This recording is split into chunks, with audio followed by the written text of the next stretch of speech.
العمر يسبقني والهم يحرقني والجيل تلو الجيل في بعد وفي محني ألا يزلزلكم ألا يؤرقكم ألا يحرككم ألا يا سكرة الفتن وحدي غريب هل من مجيب لا تسحقوا قلبي الكثير لا تدفنوا حلمي الأسير فصحوا نحمده ونصلي على رسوله الكريم أما بعد প্রায় যুবক ভাইয়েরা কমেন্টে প্রশ্ন করে থাকেন, শাইখ গুনাহ তো আমাকে চারিদিক থেকে জড়িয়ে ধরেছে, অনেক চেষ্টা করেও তো গুনাহ ছাড়তে পারি না, যতই দিন যায় গুনাহ কেবল বাড়তেই থাকে, গুনাহ থেকে কিভাবে বেঁচে থাকব? আমার প্রিয় ভাই ও বোন, আপনি যে গুনাহ থেকে বাঁচতে চান এটিই প্রমাণ করে আপনার হৃদয়ে আল্লাহ কল্যাণ রেখেছেন, আপনার ভেতরে ঈমান আছে, তাই গুনাহ পরিত্যাগ করার জন্য আপনি অস্থির হয়ে উঠেছেন। মুসনাদ আহমদে বর্ণিত একটি সহিহ হাদিস এসেছে, রাসূল সাল্লাল্লাহু আলাইহি ওয়াসাল্লাম ইরশাদ করেন, ইযা সাররাতকা হাসানাতুক ওয়া সাআতকা সাইয়্যাতুক ফাআনতা মুমিন। আপনার নেক আমল যখন আপনাকে আনন্দিত করে এবং বদ আমল যখন আপনাকে ব্যথিত করে তবেই আপনি মুমিন। প্রিয় ভাই আমার, আপনি তারুণ্যের সোনাঝরা দিনগুলো পার করছেন, আপনি জীবনের সবচেয়ে গুরুত্বপূর্ণ অংশটুকু পাড়ি দিচ্ছেন, তাই শয়তান তার সর্বশক্তি ব্যয় করে আপনার পিছু লেগেছে। সে চায় আপনার যৌবনের পবিত্রতাকে নষ্ট করতে, সে চায় আপনার জীবনকে ধ্বংস করতে, সে চায় আপনার দাম্পত্য জীবনের মধুর আয়োজনকে জ্বালিয়ে পুড়িয়ে ছাড়খাড় করে দিতে, সে চায় আপনাকে আপনার দয়াময় রবের রহমত থেকে বহু দূর নিয়ে যেতে।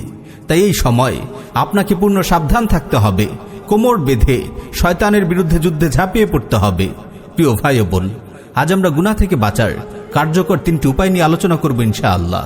গুনাহ থেকে বেঁচে থাকার সবচেয়ে কার্যকর উপায় হলো গুনাহের উৎসমুখই বন্ধ করে দেয়া, আর গুনাহের উৎসমুখ হলো চিন্তা ভাবনা। তাই আপনার চিন্তা ভাবনাকে 24 ঘন্টা কঠোর নিয়ন্ত্রণে রাখুন। আপনার চিন্তা ভাবনায় ফিল্টার বসিয়ে দিন। আপনার মনের দরজা জানালা এমনভাবে খুলে দেবেন না যার ইচ্ছা ঢুকবে, যার ইচ্ছা বের হবে। আপনার মনকে যা ইচ্ছা ভাবতে দেবেন না।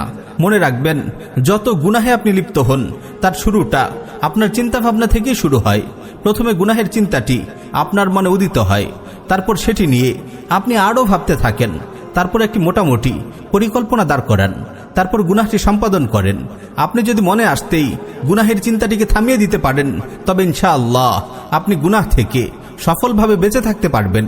আমাদের মনে সব সময় কোনো না কোনো চিন্তা ঘুরপাক খেতেই থাকে, কিন্তু খেয়াল রাখবেন, যখনই কোনো বাজে চিন্তা মাথায় আসে সাথে সাথে ঝেঁটিয়ে বিদায় করুন, বন্ধ করে দিন গুনাহের উৎসমুখ। মনকে আজে বাজে চিন্তা থেকে দূরে রাখতে নিজেকে সব সময় গঠনমূলক কাজে ব্যস্ত রাখুন।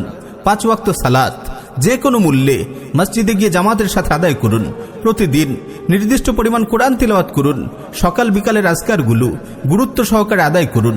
দিনই বইপত্র পড়ুন, আর পুরো দিন কল্যাণমূলক চিন্তায় নিজেকে ব্যস্ত রাখুন। যখনই কোনো গুনার খেয়াল মনে উদিত হয়, আপনি ইস্তেগফার পড়ুন, আল্লাহর জিকির করতে শুরু করুন। মনে রাখবেন, আমাদের মন একই সাথে দুটি চিন্তা করতে পারে না। আমরা যখন জিকিরে মশগুল হয়ে যাব, গুনাহের চিন্তা এমনিতেই থেমে যাবে। প্রিয় ভাই ও বোন, শয়তান বারবার আপনার হৃদয়ে কুমন্ত্রণা দেবে, আপনার অন্তরে গুনাহের চিন্তা ঢুকিয়ে দিবে। শয়তানের একটি বিষাক্ত তীর হলো কুদৃষ্টি। আপনি কঠোরভাবে আপনার নজরের হেফাজত করুন। ফেসবুক, ইউটিউবের এই যুগে নজরের হেফাজত বড় কঠিন ব্যাপার। আপনার ফেসবুক টাইমলাইনকে নিয়ন্ত্রণ করুন। নির্বাচিত ইসলামী আইডি পেজগুলোকে সিফারিশ দিয়ে রাখুন। ইউটিউব অন্তত 20টি ইসলামী চ্যানেল সাবস্ক্রাইব করে রাখুন। অশ্লীল অ্যাডগুলো হাইড করে দিন। শয়তানের নিক্ষিপ্ত কুদৃষ্টির তীর যখন আপনার অন্তরে গিয়ে লাগে, আপনি আর আপনার চিন্তাকে নিয়ন্ত্রণ করতে পারেন না। তাই নজরের হেফাজতকে সর্বোচ্চ গুরুত্ব দিন। প্রিয় ভাই, গুনাহ থেকে দূরে থাকার দ্বিতীয় আরেকটি উপায় হলো সৎসঙ্গ গ্রহণ। আপনাকে অবশ্যই অসৎসঙ্গ ত্যাগ করতে হবে। দেখে শুনে নামাজি নেককার লোকদেরকে বন্ধু হিসেবে গ্রহণ করুন, যাদের দেখলে আপনার আল্লাহর কথা মনে পড়ে, আখিরাতের কথা মনে পড়ে। যতদিন অসৎসঙ্গ ত্যাগ না করবেন, গুনাহ থেকে আপনি বেঁচে থাকতে পারবেন না। প্রিয় ভাই, গুনাহ থেকে দূরে থাকার তৃতীয় একটি উপায় হলো বিয়ে করে ফেলা। বিয়ের অভাবে যেসব গুনাহ হয়ে থাকে, বিয়ে করা ব্যতীত এসব গুনাহ থেকে বেঁচে থাকা এক প্রকার অসম্ভবই বলা যায়। তাই যে কোনো মূল্যে বিয়ে করে ফেলার চেষ্টা করুন। আমরা জানি এই কুফরি রাষ্ট্র ব্যবস্থা ও জাহিলি সমাজ আপনার জন্য বিয়েকে বড় কঠিন করে রেখেছে, তবু আপনি হাল ছাড়বেন না। সাহিহ বুখারীতে এসেছে, রাসূল সাল্লাল্লাহু আলাইহি ওয়াসাল্লাম ইরশাদ করেন, ইয়া মা'শারাশ শাবাব মান ইসতাতা'a মিনকুমুল বা'আতা ফালইয়াতাযাওয়াজ ওয়া মান লাম ইসতাতি' ফা'আলাইহি বিস-সাওম ফাইন্নাহু লাহু উজা।